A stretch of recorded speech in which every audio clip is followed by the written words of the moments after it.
We own 801 North Jefferson Street.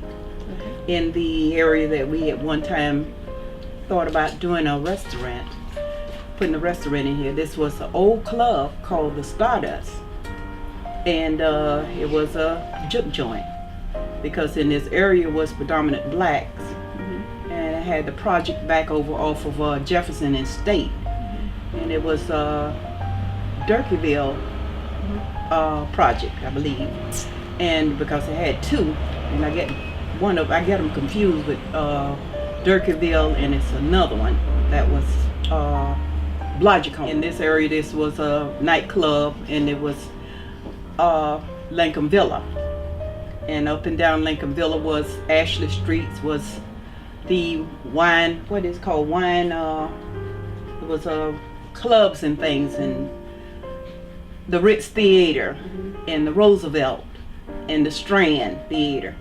Then they had the, on Ashley Street, they had a manual tap room. They had Perks Place. They had pool rooms in that area. And my husband used to be in there because he was a Western Union. At that time, he was a Western Union boy. Well, he started to work at Western Union at the age of 14. And he didn't want to work with his father doing wood and fuel in the summer. I mean in the winter. Yep. He went to Oakland Elementary School, and he graduated from Gilbert in 1955. And that was the black school, high school in East Jacksonville. And I went to Picketttville Elementary. And that's out off of US 1. What about your grandparents? Do you remember anything about them? I remember, my husband remembered his because he's always talked about going on the train to Carolina. Really? And how his mom would fix the chicken and the pound cake in the shoebox. In a shoebox. And that was their box that they would carry on the train. And he said that they would come and pick them up at the train station with the horse and buggy. And so he said his mom broke her arm because the horse was spooked by the train. Yeah. Yes, and I remember my grandparents. My grandparents was my grandmother. She lived here in Jacksonville, and she raised my mother here. And they called it Campbell Hill, but it was what's the name of the place out there? Picketttville. No, it wasn't Picketttville. It was over out Mixon Town, and that's where she was raised up at, out Mixon Town, over off of Dennis Street. And my dad, he came from Lakeland, Florida, and he was in search for his father. His father had left them when they were little kids, and he came here as a little guy, and was most likely raised up here in Jacksonville, just about. And when he passed, he was a bricklayer. My father was a bricklayer, one of the best in Jacksonville, I would say, because when he did brickwork, it was clean, beautiful brickwork. One of the places he did was Mount Eric Church, over off of Merrill Avenue, and he did beautiful brickwork. And so that's some of the things that he did, but he built some of the finest houses, all out in Arteaga and Riverside. What was his name then? His name was Grover Amon. His name was Amon Grover Thomas. Amon Grover Thomas. I named my baby boy Amon after him. Aww. But that was his name, Amon Grover Thomas. And I do remember my great grandmother. She was 105 when she died. When was that? That was in because it was way in the early 1950s. Yeah, early 50s. And she still had chickens she tended to. She had a garden she tended to, and that was in Lady Lake, Florida, near Leesburg.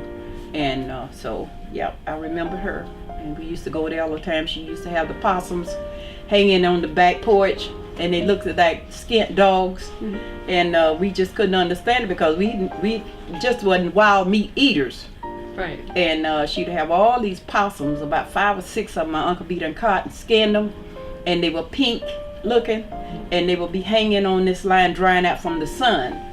And she would have all the cookies and the cakes cooked up, and that was a treat. And that's the kind of grandmother I like to be, because when the children come around, I want them to always know that they could always find comfort food. We met each other in 1957 or 58, right down the streets here at the Jefferson Street pool. I was working. I was a young girl, and real young, but I was looked at older and more mature than my age. And I got the opportunity one Sunday. I went and bought my own little outfit from Diane's shop downtown, and Baker Shoe Store. I bought a pair of shoes, and I was just so happy. And I got dressed, and Mama said, "Well, where you going?" I said, "Well, I want to go to the movie." And but the movie didn't open up until I think about after church, and we didn't have but 2 buses going out that way in Dismal Pickets, and that was the Greyhound and the Trailaway, and you had to catch them at certain times. I didn't have nowhere to go. Wasn't nowhere to go for me here in town. Listen, I was going to church because it was I didn't drink. Wasn't no clubs or nothing like that because I was real young. But I had a friend of mine who worked at the pool, and so I went to. I said, "Well, I'll walk over to the pool." This young man here came out behind me, and I didn't look around at him because he wasn't my type, and he wasn't tall enough, and so, and happened to go to the Ritz Theater, and from the Ritz Theater, then we made a talking connection because I had to be back home at a certain time because that bus wasn't gonna wait on you, and if you missed that bus, you didn't have no way to get home unless you had somebody in the neighborhood with a car that could come and pick you up, and that was in 1958. And I introduced him to my father and my mother that night. My mother instantly fell in love with him. Aww. And my dad, he put on his father act, and like with the fear, trying to instill the fear in it. But from there on, that we made a good connection. Nice. Good connection. The house. We bought the house on 11th Street, and it was really demolished. They had really went through it and took out a lot of stuff out of it. And so. Was there anything special about that house? What made you want to move to that area? My husband always liked those great big houses. He's always liked them. For what reason, I don't know, but that's his love, and I just follow suit. So, yeah, so... he wants to fill it up with stuff. I'm telling you, and he did. He wants space. He was at the point of doing it until we got this place. And so that through the open door, for him to bring in a lot of stuff. And he got a lot of stuff from estate sales, garage sales, garbage sales, and anywhere he could find it, he got it. Yeah, well, I like the Antique Road that come out on a Saturday, every last Saturday of the month. I like to be able to sit out on the porch and watch that go on. Sometimes we walk down the sidewalk and enjoy it. And I just like the area. Have you found any items though? Has Walter found anything interesting just in the houses in Springfield? Well, Walter always used to I don't know what his method is.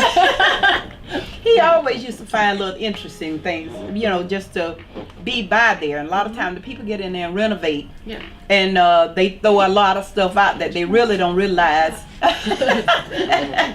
that they should keep. I love Springfield. It's quiet. It's unique. And it's not a real busy area, but when we moved there, it was. Yeah. It was real busy when we first moved there. Yes. They had the drugs, they had the prostitutes. Oh, that busy in that one. Yes. I wasn't sure what you meant. Yes, they had that kind of action at that time, and it was just such a joy to see it clean up and quiet down. because it was really rough. Yeah. It was really rough, and you just didn't stand a chance because a lot of times you had a lot of break-ins, and Did you guys have any we had major two. issues? We had two problems like that because we had a real fine fireplace in the living room and mantle, and somebody came in there and walked out with that mantle before we could really get in there and get started renovating. Yeah, just as we bought it and closed the deal and everything, and somebody came in there and took it out of there. So it was a lot of little things that and it wasn't a whole lot of things left in there, but the big items that they couldn't just really get away with, that's what was left in there. Yeah, so it was a real nice, he really did a lot of work on it.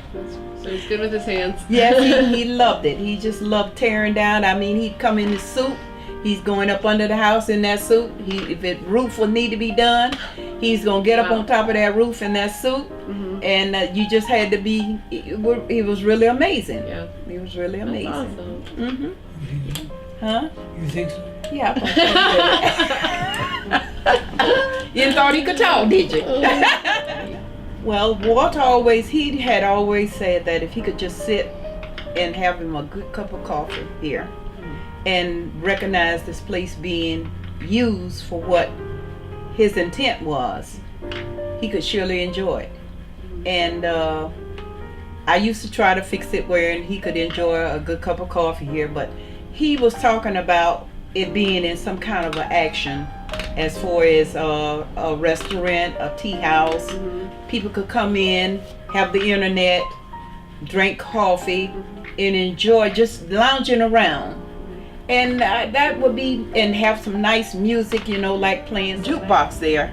I wanted to try to get that repaired because it still has some old records and things in it. Really? And I wanted to get it repaired and maybe have some nice music in here and coffee place, have little booths of coffee and tea, and but I'm at the point where I'm trying to do what I can for him and take care of his needs, and it's just getting a bit heavy. It's a heavy load. Yeah, I'm carrying a heavy load, but we're still surviving, and he's still a man. He's still a man. You the man? All right. Yeah, he's my best friend. He's my friend. Yeah.